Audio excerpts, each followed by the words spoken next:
A reading from Mark chapter 9, verses 2 to 9. Jesus took with him Peter and James and John and led them up a high mountain apart by themselves. And he was transfigured before them, and his clothes became dazzling white, such as no one on earth could bleach them. And there appeared to them Elijah with Moses, who were talking with Jesus. Then Peter said to Jesus, "Rabbi, it is good for us to be here. Let us make 3 dwellings, one for you, one for Moses, and one for Elijah." He did not know what to say, for they were terrified. Then a cloud overshadowed them, and from the cloud there came a voice, "This is my Son, the beloved, listen to him." Suddenly, when they looked around, they saw no one with them anymore, but only Jesus.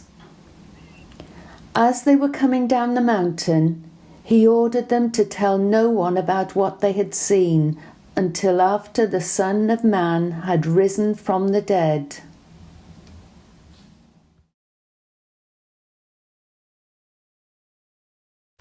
One of my favourite songs is called "I Went Up to the Mountain." I wish I could play it for you this morning. It is inspired by the famous Martin Luther King speech where he says that God has allowed him to go up to the mountain, and from there he has seen the promised land. The song is in some way a response to the speech and starts with the words, "I went up to the mountain because you asked me to." I went up to the mountain because you asked me to. This morning we hear of James, John and Peter going up to the mountain because Jesus asked them to. Because they accepted his invitation, they see spectacular things. On that mountaintop, they see a glimpse of God's glory through the transfiguration of Jesus. Mountaintops represent positions of new perspective, the big picture, and places where we see God in his full glory. James, Peter and John see Jesus dazzling white. They see Moses, they see Elijah, they experience descending clouds, and they hear the voice of God. This transfiguration would have been a complete surprise to James, Peter and John. They did not expect these things when they began their ascent up the mountain. Peter says, "It is so good to be here."